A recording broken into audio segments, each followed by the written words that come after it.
Hello, everybody, and thanks for listening. And I'm hoping this is working out because I'm really experimenting right now. And so I did do a one video and it didn't sound right. And I guess it was because the audio system was kind of jacked up. I actually have a really good audio system, but if I hook it up the wrong way, it sounds like I sound like a chipmunk. So it's funny. But anyway, so I'm going to go over an article that I had found more recently, and the article is entitled Study Anti Black Hiring Discrimination is as Prevalent Today as it was in 1989. And I thought that this article was pretty relevant as to some of the experience that I personally have gone through and witnessed from other fellow African Americans or people that are of color. So the article is under Vox, VOX, and this was written by a German Lopez. And the date of the article is September 18, 2017. So that wasn't too long ago. And so you should be able to locate that article relatively easy. So it goes on to read Americans are as racist as they were back in the late 1980s, at least in one crucial area, jobs.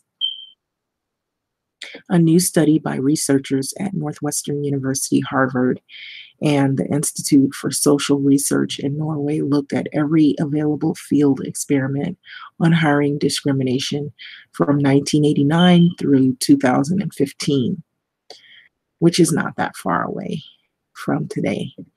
The researchers found that anti-Black racism in hiring is unchanged since at least 1989. While anti-Latino racism may have decreased modestly, they look at two kinds of experiments: resume and in-person audits. In the first, researchers send out resumes with similar levels of education, experience, and so on, but the names, they differ. So some resumes have stereotypically Black or Latino names, and the others have stereotypically white names. In the second, applicants go in person to apply for a job. They each share similar qualifications, but some are white, some are Black, and some are Latino. In total, the researchers produced 24 studies with 30 estimates of discrimination for Black and Latino Americans, collectively representing more than 54,000 applications submitted for more than 25,000 positions. They concluded that on average, white applicants receive 36% more callbacks than equally qualified African Americans, while white applicants receive on average 24% more callbacks than Latinos. They also found no evidence of changes over time in rates of hiring discrimination for Black people, with anything but the slight possibility of a slow decline ruled out by the studies.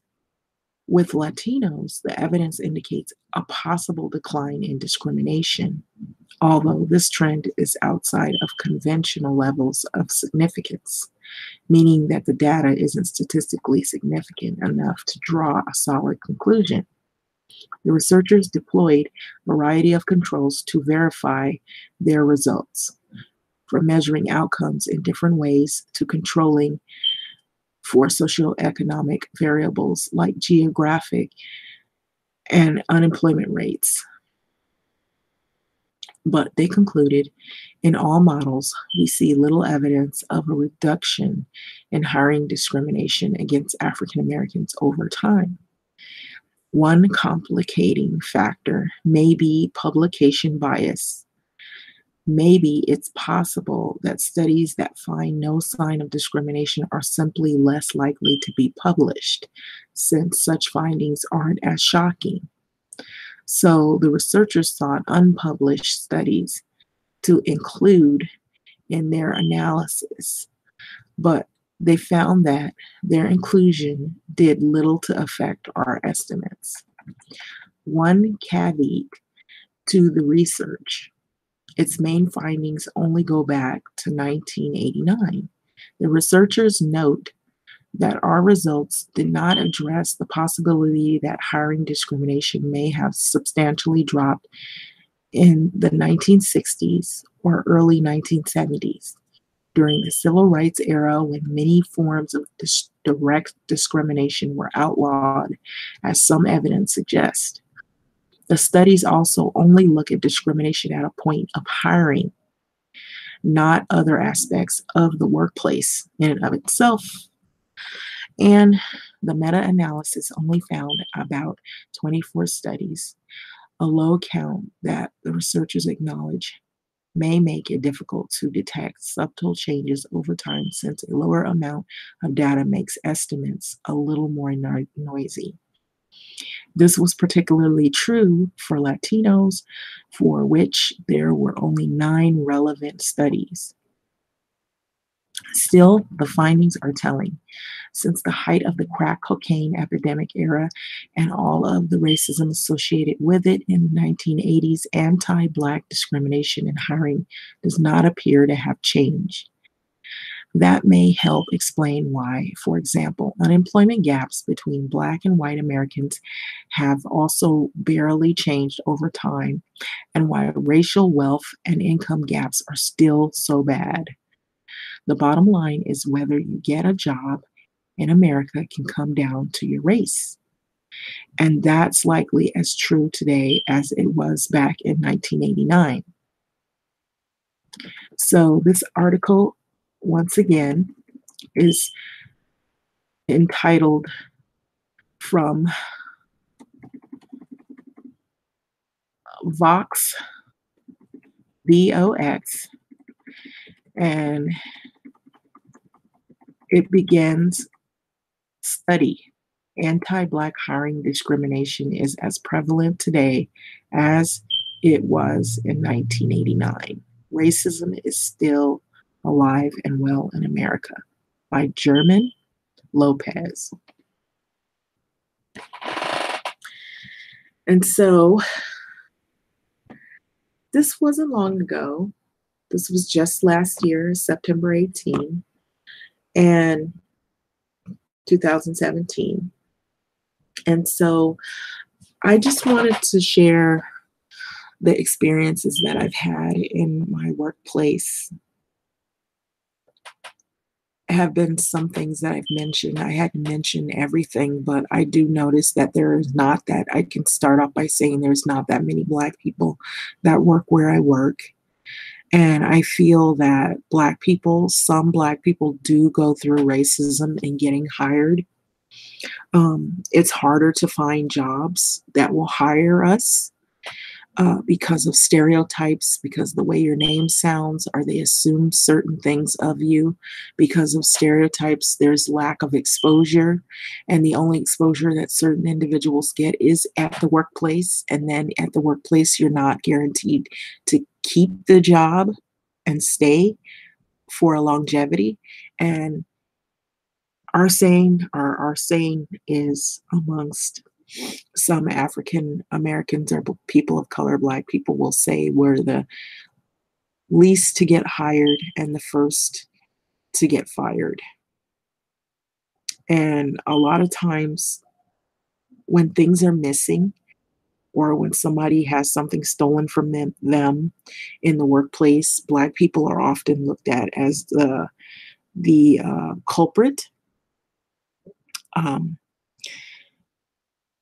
Certain treatment is a favoritism towards people that are not of African or don't look African descent. Taking longer breaks, being able to check your friend in when they're not even at work, being able to leave early, being treated a different way. And then if you're Black, you have to stay late. You have to finish all your work. You have to, do your work without complaint about getting a break. If you get a break, there's some situations where some places are like that. Or if you take a break, you're being put on the clock and you must come back exactly at 15 minutes. If your break's 15 minutes, if it's 30 minutes, you must come back on the dot.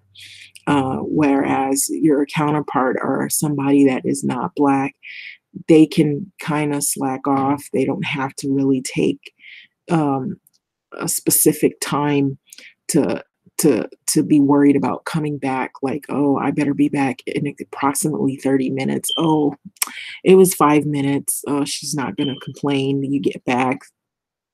If you're a minute late, you're docked, or either you're looked at as you're late. What happened to you? And you could be fired. You could be written up. A number of things could happen to you that could jeopardize your job.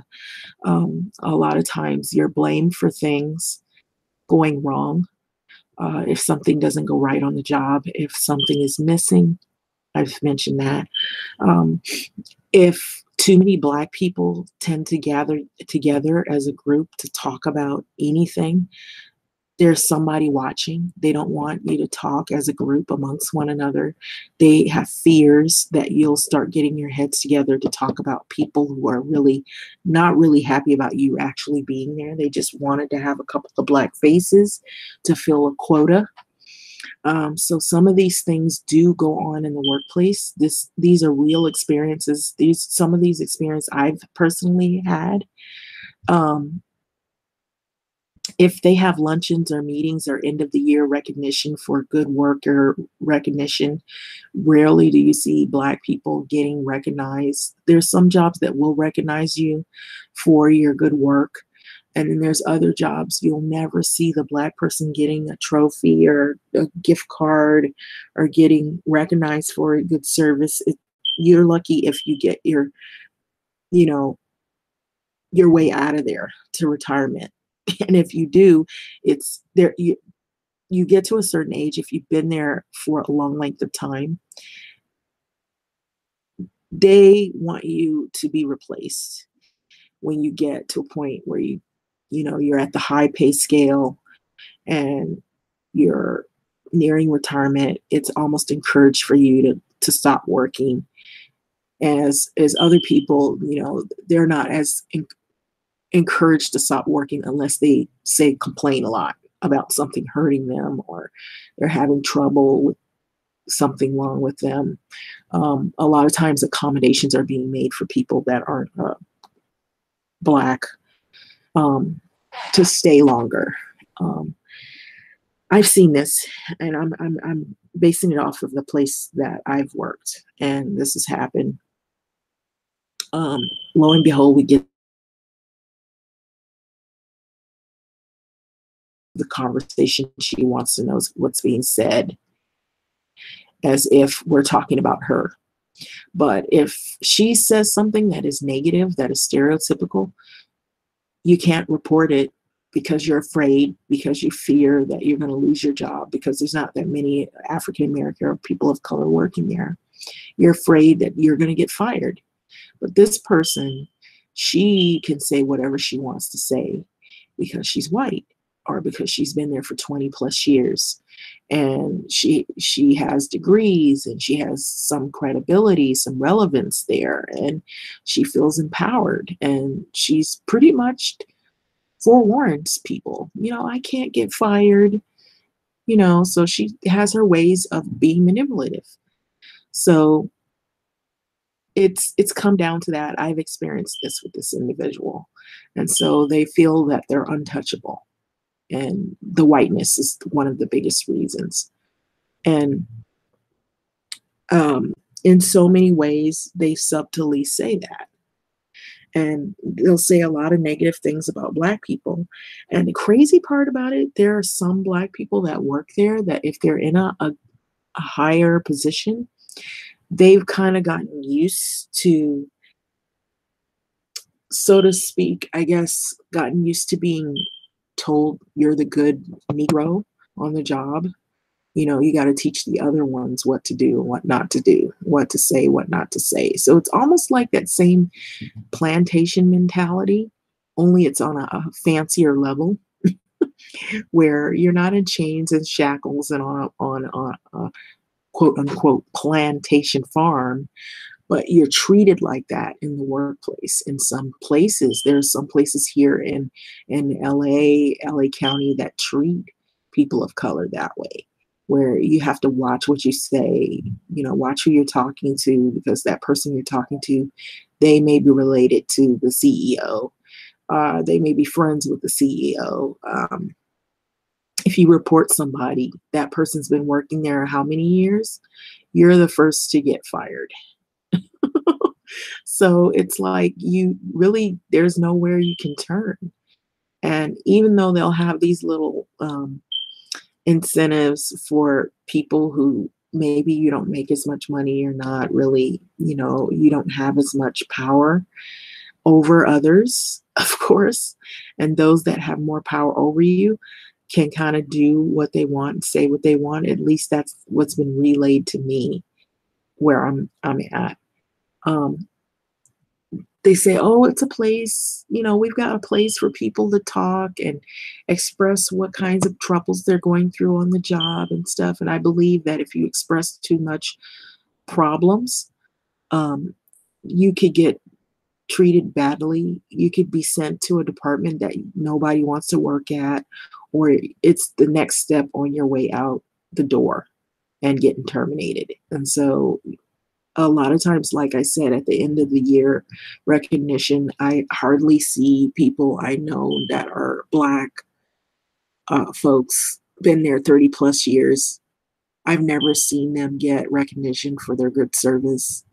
Um, Never seen them even recollecting saying, well, in one year I got a trophy, I got a gift card, I got a offer to go to you know a restaurant or something, a an appreciation for their good service or their good deed at work. And so there's a lot of things that I've noticed even here in LA County and some of the jobs. There's a lot of establishments where the people who are in administrative jobs or higher jobs, they're either, you got to be extremely educated if you're a person of color. And there's a such thing called is overeducated, where some people won't even, they're like, you're overqualified. I don't know if you've ever heard that, but there is a such thing as that. And, they might even try to persuade you, say, well, can you take less pay?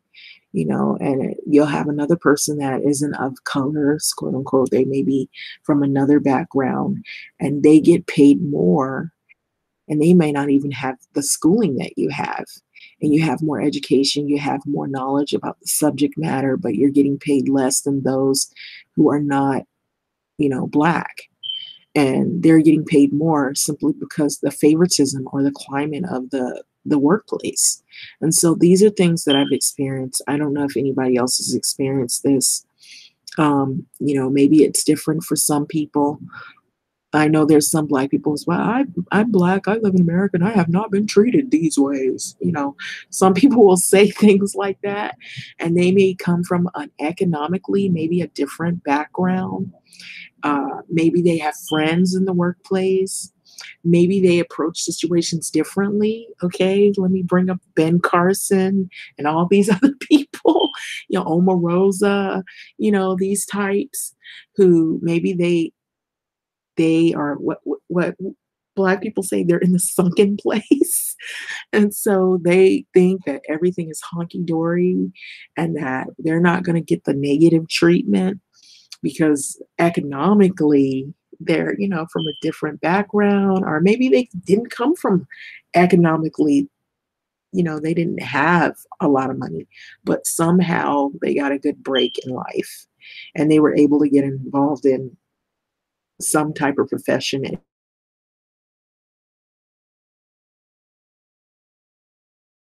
member, or maybe they had a family member that worked in a job and was able to pass down the torch or whatever. And so they were able to be lucky enough or fortunate enough to get in where they fit in.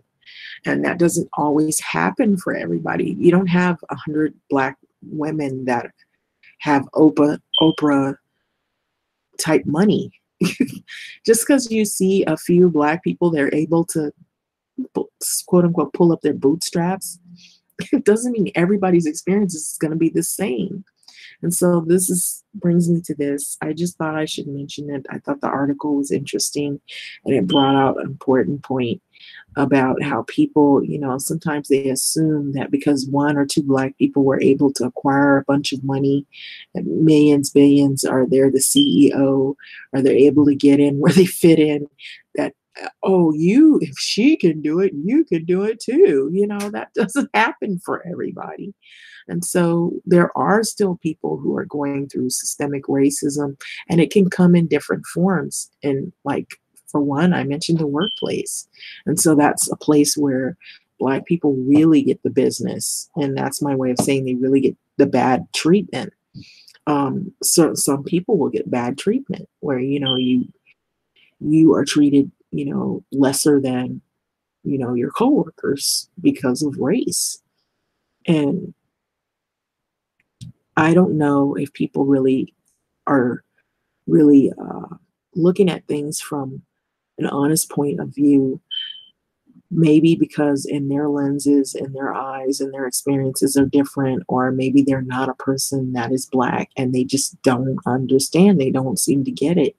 And I noticed that even people that that act like they want to understand, it's hard for them to understand because if they've never actually experienced any of that type of treatment, they can't imagine. They think because we're in a new year, we had a Black president, everything is all good. Okay, yeah, we have this president and racism issues have come about. Oh, it's Latinos that are being treated bad. Black people, we've always gotten some form of racism. It could be violent, or it could be, from 0 to 100. It could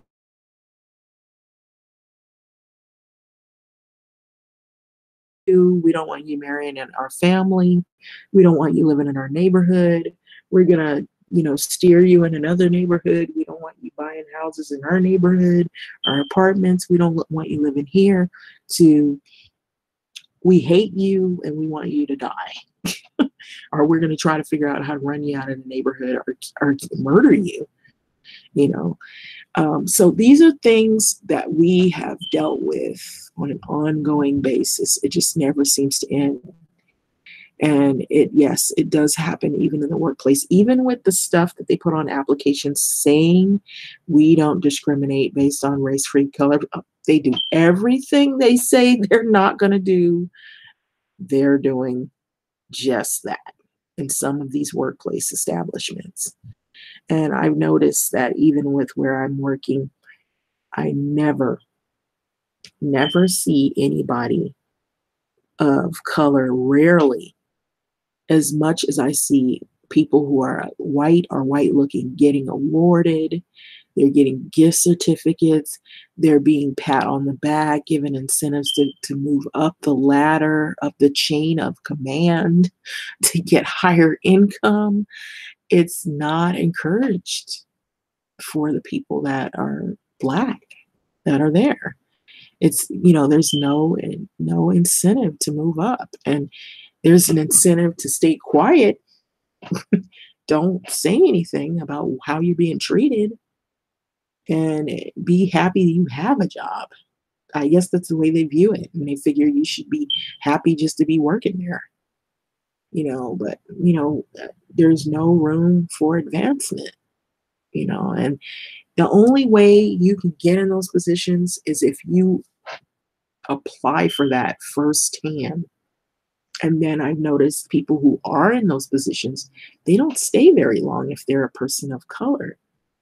They don't stay very long because they feel like their pay is not high enough as someone else who's there, that their pay is higher because they simply are not Black. or they're not claiming Black. And so they get paid more. Um, and it's not widely known, I don't think, enough or talked about. It's not said, and a lot is not uncovered. A lot of people won't report things because they're afraid they're going to lose their jobs. They're just happy to have something. And with the way prices are, skyrocketed here in California, it seems like in LA, the gas prices go up and the cost of living goes up. Food prices go up. That's why you see people complaining about the wages and things like that. And so that's one of the reasons. A lot of times you have like people who work pretty good jobs, but they're okay. They get by. They live paycheck to paycheck, even with degrees. There are people who are degreed and they're not getting paid as a white person who maybe they claim they're degreed and all this. Their degree is outdated compared to the Black person. The Black person is coming in with the degree from the early 2000s, with this white person, they came in back in 1980 something, and all the stuff they learned is nobody's even using that anymore. But the Black person gets lower pay, and the white person is getting paid as if they are just coming in fresh out of college with all this knowledge. And and it's not even like that. And then the stuff that you learn in the colleges, they don't use it. When you get to the workplace, they're not even using that stuff.